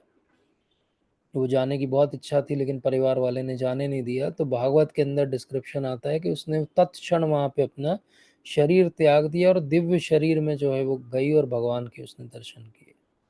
तो ये उत्कंठा, इसको कहते हैं उत्कंठा टेक्निकली, ये उत्कंठा कि भगवान के सच में मैं दर्शन इसी जीवन में करना चाहता या चाहती हूँ, ये उत्कंठा हमारे अंदर है क्या? कि हम कंप्लेसेंट हैं कि चल तो रहा है जीवन, कर रहे हैं 16 माला, होगा कभी कुछ। ये जो भाव है ये डेवलप करना पड़ेगा। ये उत्कंठा जो गोपियों के अंदर है कि वो 1 मास के कात्यायनी व्रत से भगवान ने उनको एक्सेप्ट कर लिया। और हम कई मासों से जो है वो कौन कौन से व्रत कर रहे हैं और कौन कौन सी अलग अलग तरीके से नाम जप कर रहे हैं, लेकिन भगवान को सुनाई नहीं दे रही है हमारी नाम जप। क्यों नहीं सुनाई दे रही? क्योंकि वो उत्कंठा, वो सरलता, वो शायद कहीं पे मिसिंग है। तो आज के सत्र से इन दोनों 22 और 23 अध्याय से हम जीवन में बहुत कुछ अपने उतार सकते हैं। एक तो मुख्य बात ये समझ सकते हैं कि भगवान की ये लीलाएं जो हैं वो कोई साधारण स्त्री पुरुष के बीच की लीलाएं नहीं हैं। ये दिव्य लीलाएं हैं, दिव्य धरातल पे हुई हैं। और इससे हम अपने जीवन में क्या समझें कि किसी भी चीज़ को चीपली जज नहीं करें। और ये तैयारी बहुत आवश्यक भी है क्योंकि आगे जब हम और रास पंचाध्याय के अध्यायों में आएंगे तो ये बात और लेसन हमें याद रखना पड़ेगा कि गोपियां भी साधारण नहीं हैं और भगवान तो डेफिनेटली भगवान है। तो इस बात के साथ ही आज के सत्र को हम विराम देते हैं। अगर कोई टीका टिप्पणी, कोई त्रुटि सुधार हो तो कर सकते हैं। Thank you so much. Hare Krishna. Hare Krishna प्रभु जी। हरे कृष्ण माता जी, दंडवत प्रणाम। जी दंडवत माता। प्रणाम। हम ये बोलते हैं कि हमें गुरु प्राप्त हुआ, गुरु मिला, अर्थात ही भगवान के दर्शन हुए। यस यस, डेफिनेटली गुरु तत्व जो है वो भगवान के तुल्य है। तुल्य बिल्कुल है। सही बात है। और भगवान ने ही उन्हें यहाँ पे भेजा है। यस। जी। और तो दूसरा बहुत मतलब ऐसा बहुत इम्पोर्टेंट नहीं, पर वो मुझे हमेशा मेरे माइंड में चलता है। जैसे हम पूजा करने बैठे हैं और कभी कभी इमरजेंसी, जैसे हमारी प्रोफेशन है, इमरजेंसी कॉल आता है, तो मेनी टाइम्स आई रिफ्यूजेस कि भाई भगवान जी को, हाँ मतलब हाँ, उसमें निकाल के रखा है नहलाने के लिए और कॉल आया, और या तो वो आधा छोड़ के जाए, वो तो जमता नहीं है। हाँ, और तो उस समय ये लगता है कि क्या हम ये सही कर रहे हैं? फिर ठीक है, पर वो जो शुरू की एक आदत है कि नहीं, जो हाथ में लिया है वो पूजा है, जो अपनी की जा रहे हैं अपन, मतलब जो भी है रोज की पूजा, नित्य पूजा। तो वो, यस। क्योंकि ये तो कॉल तो कभी भी आता है, कभी भी मतलब कोई इसका वो डेफ, क्योंकि प्रोफेशन ही ऐसा है। तो उसके लिए क्या किया जाए? उसके लिए ग्रुप प्रैक्टिस की जाए ताकि आपकी भक्ति बढ़िया चले। नहीं नहीं, ग्रुप प्रैक्टिस में ऐसा है कि मालूम है कि मतलब मैं ही कोई वो नहीं हूँ, इम्पोर्टेंट नहीं हूँ, इसीलिए तो फट से मना कर देते हैं फर्स्ट। यस, वो ही आता है थॉट कि भाई मैं ही अकेली थोड़ी हूँ, जो और सही भी बात है लोग आते माता हैं वो जी। करते हैं। इसीलिए वही तो भाव ये रखना कि चाहिए अपना कि इम्पोर्टेंट जो चीज अपन कर रहे हैं, और मतलब कभी ना कभी तो, इट्स नॉट छोड़ना ही। ऑलवेज हैपन, बट समटाइम्स, पर उस समय बड़ा खराब लगता है कि अरे छोड़ रहे हैं हम, ये भी हमारी कर्म है। पर ये लगता है कि मैं ही अकेली तो नहीं हूँ, जो भी और हुँ। हॉस्पिटल में ऑन कॉल और लोग रहते हैं वो भी आके कराएंगे, तो दिस इज माय प्रायोरिटी। तो is it correct Yes, as you it is told correct just now because कि with time and with um, how we mature in devotional service, our priorities will keep on changing. तो हाँ definitely अगर open forum में हम बात करेंगे तो हम यही कहेंगे कि कर्म भी इक्वली इम्पोर्टेंट है। लेकिन जब एक एक स्तर के बाद आप ये रियलाइज़ करते हो कि समय का सबसे अच्छा सदुपयोग भगवान की सेवा करना है और अगर हमारा जीवन यापन की व्यवस्था हो रही है और अच्छा ही हो रही है, तो फिर हम बाकी समय भगवान को दें तो वो ज़्यादा अच्छा भी है। क्योंकि बहुत कर्मी वर्कहॉलिक बनने से कोई बहुत कॉलेज जीवन में बेनिफिट नहीं होने वाला। तो एक फाइन अच्छा बैलेंस जहाँ पे हम we are doing our work service also, we are serving society but we are aware that we have to utilize our time properly. That fine balance is required, and for especially for profession like ours where emergencies come and go, we have to prioritize things. ये बिल्कुल सही बात है। हाँ, अब ये है कि अगर दूसरी बार फिर से फ़ोन आ जाए कि कोई नहीं मिल रहा है, तो नहीं दैट फिर तो जाना ही पड़ेगा। नहीं नहीं दैट नहीं, ऐसा ही करती हूँ। पर ये सब भक्तों का फोरम है इसीलिए पूछा कि वैसे हाँ भी जी। करती हूँ मैनी टाइम्स आई, मतलब ऐसा ही करती हूँ कि भाई अब जो हो रहा है सामने दिख रहा है कर रहे हैं, उसको आधा छोड़ के तो नहीं जा सकती। हाँ, नहीं मना जा करती हूँ, सकते। फिर यस। वो भी सर्च करते हैं फिर दे कम उनके बैक टू यू, बोले कोई नहीं मिल रहा है, प्लीज़ कम। तो देन वी गो, उतना there is no option. Yes. नहीं, फिर उतने देर में अपना टाइम हो जाता है ना, मतलब हाँ, अपन उतने में अपना काम हो जाता है। हाँ जी उतनी जी देर में वी जी आर प्रिपेयर्ड कि ओके फिर से कॉल आएगा तो will go. We buy time by saying that. Yes. Foetal distress is very distressing basically. नहीं नहीं, तो फीटल डिस्ट्रेस तो क्रिएट हो जाता है ना कभी भी। वो तो हाँ, वो अकॉर्डिंग भी टू बात है। गायनिकोलॉजिस्ट हो यस, जाता है कि foetal according to their distress. Priorities, हाँ यस, ये बात भी है। Sorry to say, but no, no, still it is reality. Many yes, yes, yes, times, sorry to say this, but yes. Many Many times. times, many times. Yes, yes. Thank you for Thank this you, thank you. Question. एक प्रश्न आया इसमें कि attendance आज की attendance सीधे भगवान ले रहे हैं। डोंट।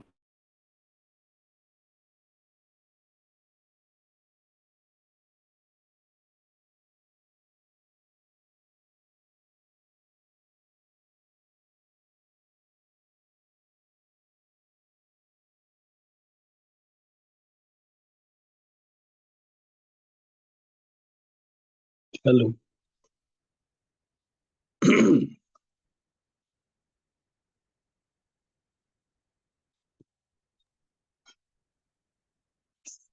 साउंड नहीं है प्रभु जी, सुनाई नहीं दे रहा। हेलो प्रभु जी, आवाज नहीं आ रही।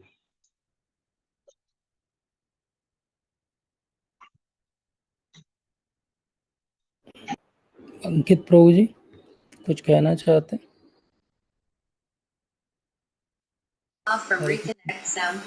हरे कृष्णा प्रभु जी, धन्यवाद प्रणाम। यस प्रभु जी। आवाज आ रही प्रभु जी? यस प्रभु जी। बीच में हरे कुछ नेटवर्क इशू हो गया था। आ रही है प्रभु जी, आ रही है आवाज। हरे कृष्णा, धन्यवाद प्रणाम प्रभु जी। हरे कृष्ण प्रभु। प्रभु जी बहुत अच्छी क्लास थी। आपने वो जो लास्ट में जो पॉइंट बताया था ना, उत्कंठा, ईगरनेस, और गोपियों का जो मेथड है वो हाईएस्ट है, एब्जॉर्प्शन वाला है। पहले एक कात्यायनी व्रत किया, मतलब एक हमने एक साधना वाला प्रोसेस जो हम भी करते हैं, उनकी जो ईगरनेस है वो बढ़ती है प्रोपोर्शनल टू टाइम, और कॉम्प्लिसेंसी वहाँ नहीं होती। तो हम कैसे चेक करेंगे कि हमारी कॉम्प्लिसेंसी नहीं आ रही? मतलब हम कर रहे हैं, ठीक है, हम जो हमें साधना का मेथड दिया है वो हम कर रहे हैं, मंगल आरती से लेकर रात को लेक्चर हेयरिंग सब तक। तो कॉम्प्लिसेंसी का चेक कैसे करेंगे प्रभु जी?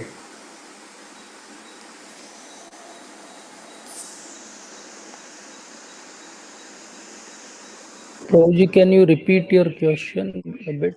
हरे बीच कृष्णा, में आवाज आ रही प्रभु जी? नहीं ये मुझे।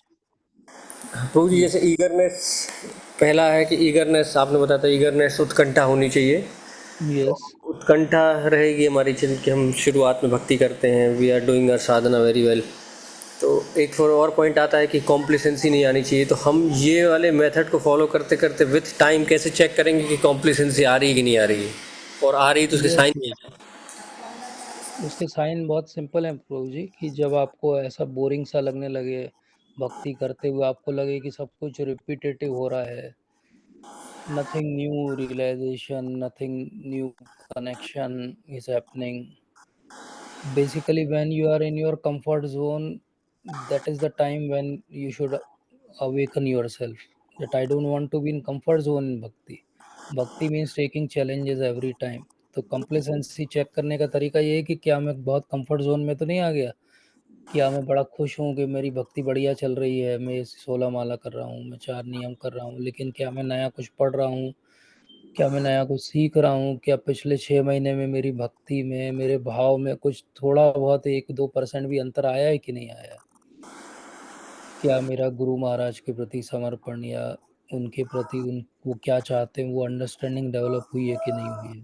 तो this is the way we can check कि हम कंप्लेसेंट हो रहे हैं कि नहीं हो रहे। कई बार हम कंप्लेसेंट हो जाते हैं और हम इतने कंप्लेसेंट हो जाते हैं कि हम ये भी रियलाइज़ नहीं करते कि हम कंप्लेसेंट हो गए। तो कॉम्प्लेसेंसी चेक करने का यही तरीका है कि क्या आप डिस्टर्ब्ड हो, क्या आप हमेशा कंफर्ट जोन के बाहर हो, तो आप कॉम्प्लेसेंट नहीं हो।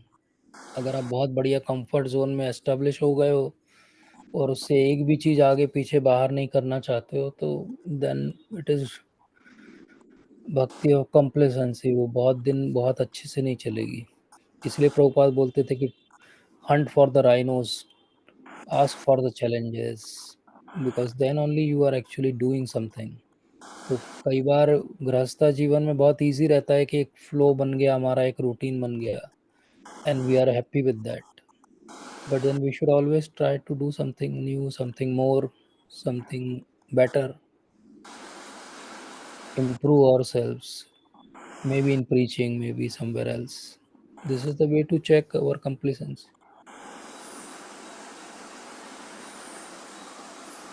जी प्रभु, जी प्रभु जी,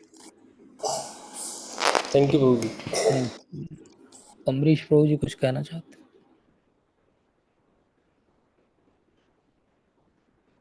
हरे कृष्णा प्रभु जी, धन्यवाद प्रभु। हैं? हरे कृष्ण प्रभु जी, धन्यवाद। बहुत ही सुंदर सत्र है प्रभु जी।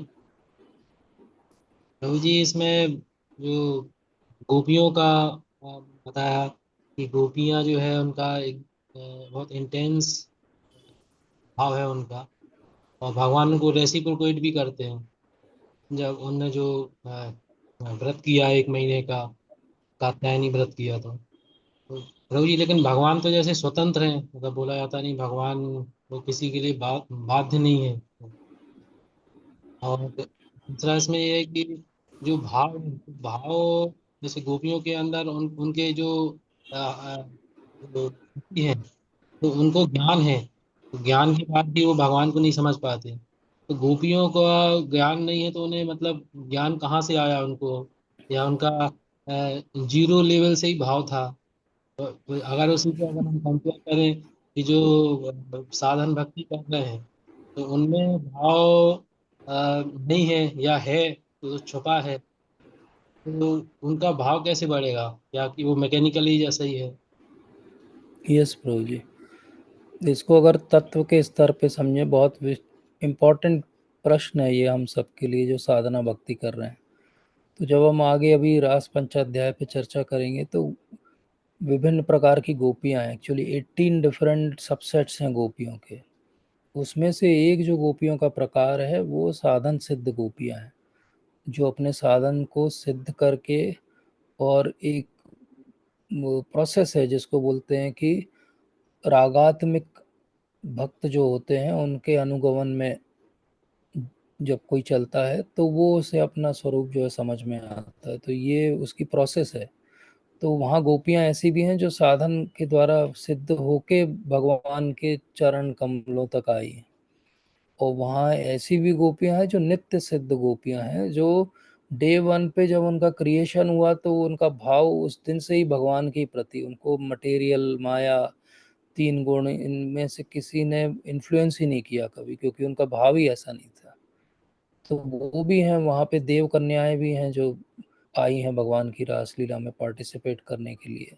तो वहाँ पे वेद की ऋचाएं भी हैं, जैसे हमने आज चर्चा की, जिन्होंने कात्यायनी व्रत पूजा की थी। वहाँ पे बाकी गोपियाँ भी हैं जो दंडकारण्य के ऋषि हैं।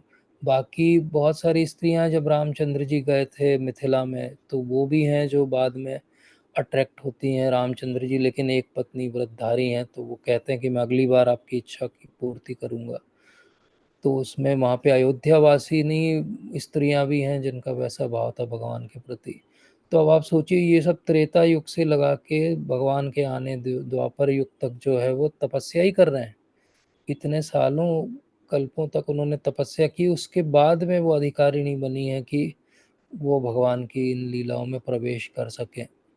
तो डेफिनेटली ये सब एक तरह से, हम टेक्निकली ज़्यादा ना जाएं तो हम ये समझ सकते हैं कि इन सब ने अपने अपने स्तर पे बहुत सारे प्रयास किए हैं। आज हम उनको प्रयास शब्द बोलते हैं। और फिर वो भगवान की जो है इस लीला की गुह्यतम बातों तक पहुंची हैं, या एंट्री के लिए एलिजिबल हुई हैं। जहाँ पे एंट्री जो है शिव जी को भी नहीं है, लक्ष्मी जी को भी नहीं है, वहाँ पे उनको एंट्री है। तो यही हमारे लिए एक पॉजिटिव पॉइंट भी है कि जब अगर वो कर सकती हैं अपने साधनों के द्वारा और सिद्धि प्राप्त कर सकती हैं, तो हमें भी वही साधन मिला है। उसी साधन के द्वारा हम भी जो है वो सिद्धि प्राप्त कर सकते हैं और भगवान की लीलाओं में जो है भागीदारी भी ले सकते हैं। इसलिए we should be positive about it. अब आपका जो एक प्रश्न है कि कैसे ये भाव जागृत होगा या जागृत हुआ कि नहीं हुआ, या क्या कोई प्रोसेस है इसकी, तो जो बात हम हर बार कहते हैं, गुरु महाराज का बहुत फेवरेट श्लोक है कि नित्य सिद्ध कृष्ण प्रेम असाध्य का गुण है। तो श्रवण आदि विधि जो है उसी के द्वारा ये नित्य सिद्ध कृष्ण प्रेम जो है वो जागृत होगा। उसके लिए कोई विशेष रूप से कोई एक्स्ट्रा प्रयास नहीं करना है। तो जब हम अभी जो कर रहे हैं वो साधन भक्ति है, लेकिन साधन भक्ति करते करते करते करते हमें जिस स्तर पे आना है उसको कहते हैं रागानुगा भक्ति। और रागानुगा भक्ति किसके अनुगमन में करना है? क्योंकि हम गौड़ वैष्णव हैं, तो हम श्रील रूप गोस्वामी के अनुगमन में करेंगे वो भक्ति, इसलिए हमको बोलते हैं रूपानुगा। तो रूपानुग मतलब रूप गोस्वामी जैसे चले, रूप मंजरी जैसी चली, रूप मंजरी के पीछे पीछे पूरी हमारी परंपरा चल रही है, और उसी परंपरा में पीछे आखिरी छोर पे जो है हम सब भी गिरते पड़ते जो है वो चलने का प्रयास कर रहे हैं। तो वहीं चलते रहेंगे अगर, तो वो कहाँ जा रहे हैं? रूप गोस्वामी राधा रानी की सेवा में, ललिता सखी की सेवा में, तो हम भी उनकी सेवा में नियुक्त हैं। तो इसको बस टाइम जो है वो सेपरेट कर रहा है हमको। एक टाइम ऐसा आएगा जब हम आँख खोलेंगे और हमें पता लगेगा अरे हम तो वहाँ से यहाँ आ गए। और ये डेफिनेटली होगा, जो भी सिंसियर होगा उसके साथ ये होगा ही होगा, यही तो प्रोसेस है। अगर कोई बोले कि ये नहीं होगा, तो भाई फिर प्रोसेस क्या है? प्रोसेस ही यही है कि आपको एक दिन जो है एकदम से रियलाइजेशन होगा कि एक्चुअली हु एम आई, मेरा इटर्नल आइडेंटिटी क्या है। यही रिवील करने की तो ये प्रोसेस है। अब कई बार लोगों को लगता है नहीं, इस प्रोसेस में हम क्या थोड़ा प्राणायाम जोड़ दें, थोड़ा योगा जोड़ दें, थोड़ा हम शीर्षासन कर लें, थोड़ा हम ये, कुछ भी करने की आवश्यकता नहीं है। रूप गोस्वामी को पढ़ें, श्रील प्रभुपाद को पढ़ें, और चुपचाप उनके पीछे पीछे चलते रहें। जहाँ वो जा रहे हैं वहाँ हम भी पहुँच जाएंगे। जब हम पीछे पीछे चलेंगे तो कहीं और क्यों भटकेंगे हम? और ये जो पीछे पीछे चलने की प्रोसेस है, यही एक्चुअली रागात्मिक भक्ति है। तो रागात्मिक, जैसे कोई वृंदावन के कोई आपके जो भी अलग अलग भगवान की लीला में पात्र हैं, उनमें से किसी से आपका एक बहुत प्रेम जागृत हो जाएगा, तो वो भाव जो है उनके पीछे पीछे आपको भी वो भाव प्रदान कर देंगे। तो जब हम कहते हैं हम एक थोड़ा सा और ऊपर के लेवल पे समझते हैं। हम नॉर्मली कहते हैं कि तत्विधि प्रणिपाते न परिप्रश्ने न सेवया उपदेशन्ति ते ज्ञान ज्ञानिना तत्वदर्शिना। ये तो बेसिक लेवल पे हो गई कि गुरु महाराज के सामने जाना है, प्रणिपात करना है। वो तत्वदर्शी हैं, इसलिए उन्होंने तत्व का दर्शन किया है, तो वो आपको तत्व दिखाएंगे। अब इसको हायर लेवल पे हम समझें इस स्तर पे, तो क्या होगा? क्योंकि वो तत्वदर्शी हैं, अर्थात वो क्योंकि उस लीला में भाग लेते हैं रोज, तो वो आपको उस लीला के दर्शन कराएंगे क्योंकि उन्होंने उस तत्व का दर्शन किया है। तो तत्विधि प्रणिपाते न परिप्रश्ने न सेवे। हमारा काम क्या है, कहीं भी ये नहीं बोला गया कि आप कुछ नया कल्टीवेट करो, नया कॉन्कॉक्ट करो, नया कुछ सोचो, कुछ जोड़ो, इसमें कुछ भी नहीं करना है। उसको प्योर रखो बस, उतने से ही क्या हो जाएगा, क्योंकि वो तत्वदर्शी हैं तो वो तत्व का ज्ञान हमको भी दे देंगे। और बार बार भगवान भगवद गीता में क्या बोलते, तत्वतः मुझे जानो। तत्वतः जानना मतलब दशम स्कंद में भगवान तत्वतः रूप में विराजमान है। भगवान और गोपियों के बीच का भाव ही तत्व है, उस तत्व को समझना ही तत्वतः जानना है। और गुरु महाराज कौन है, उसी भाव को अपने अंदर धारण किए हुए उन्हीं के एक सेवक हैं।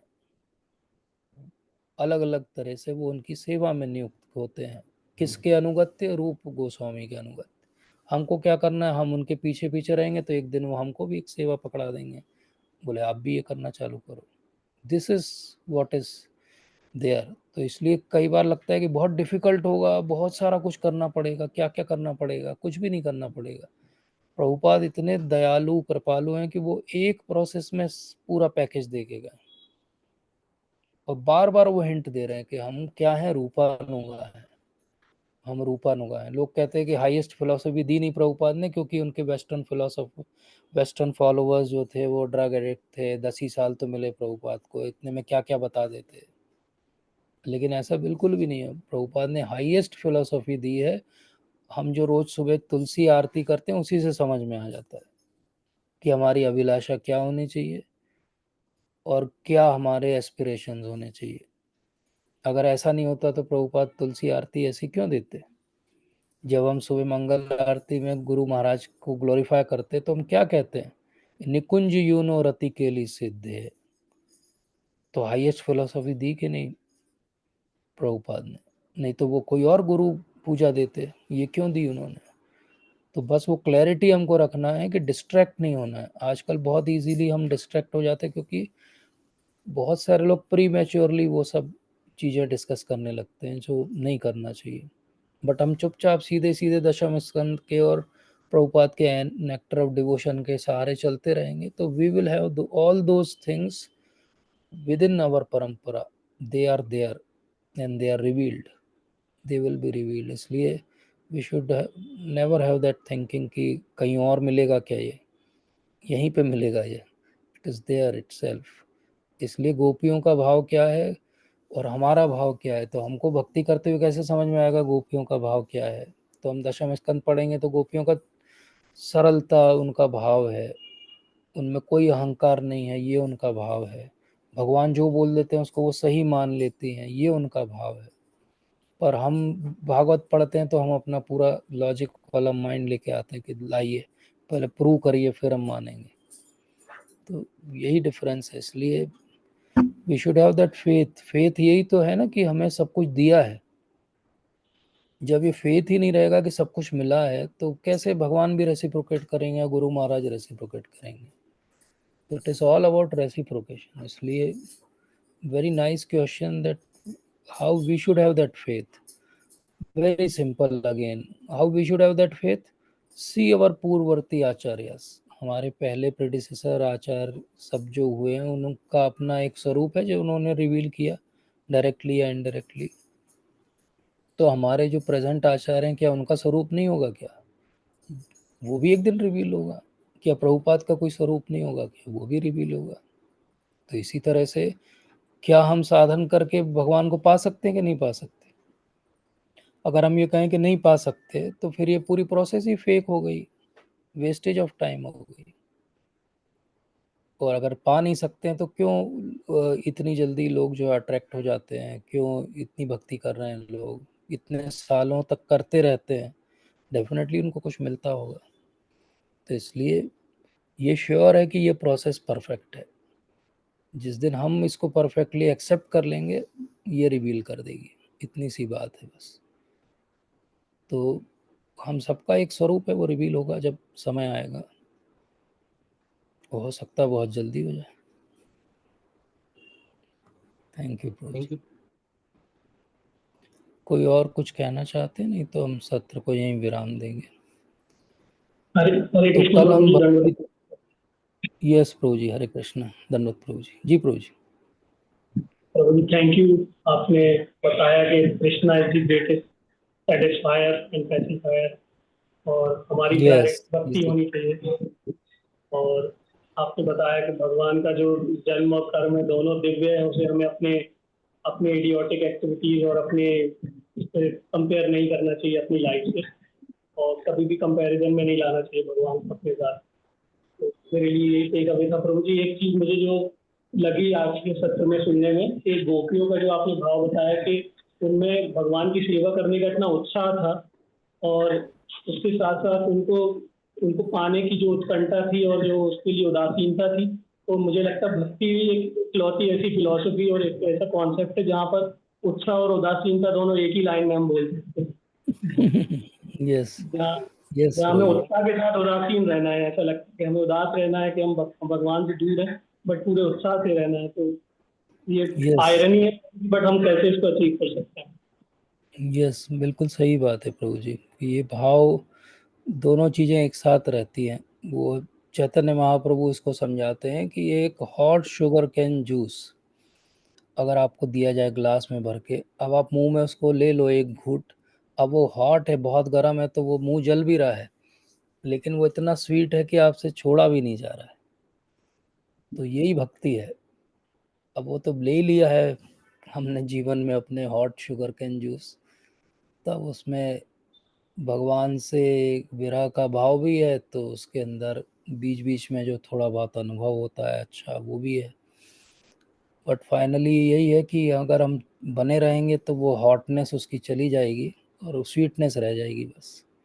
तो let's wait for that time, that is bhakti. Patience is the thing. Patiently अगर आप रुके रहो, करते रहो और फेथ रखो कि नहीं यही इसी से रिवील होगा, कुछ और एक्स्ट्रा ऐड करने की ज़रूरत नहीं, तो वो हो जाएगा। जब जब हमको लगेगा इसमें कुछ जोड़ें हम, तब तक हम डाउट कर रहे हैं अपने गुरु महाराज, गुरु परंपरा पे। और जब जब कुछ जोड़ेंगे तो वो प्योर नहीं रहेगा। प्योर नहीं रहेगा तो कैसे रिवील होगा? इसलिए प्रभुपाद ने एक बार बोला था कि you Americans have one very bad habits, अपने शिष्यों को बोला था समझाते हुए।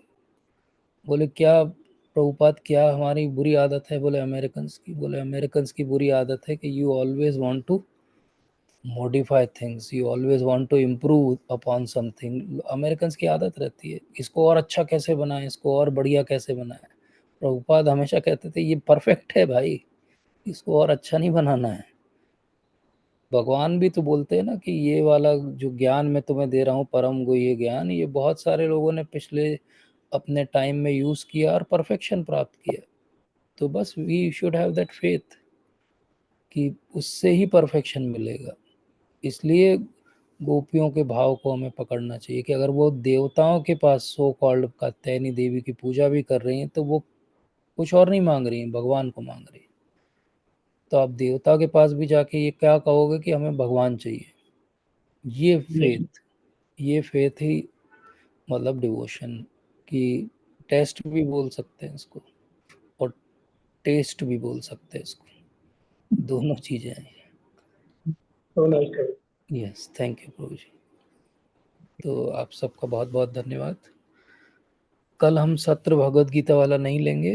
भगवद गीता का कल का सत्र आपके ग्रुप में आएगा, तो वनमाली प्रभु जी लेंगे भगवद गीता का सत्र, तो कृपया उसको ज्वाइन करिएगा। Thank you so much. Hare Krishna. वाञ्छा कल्पतरुभ्यश्च कृपा सिन्धुभ्येव च पतितानां पावनेभ्यो वैष्णवेभ्यो नमः।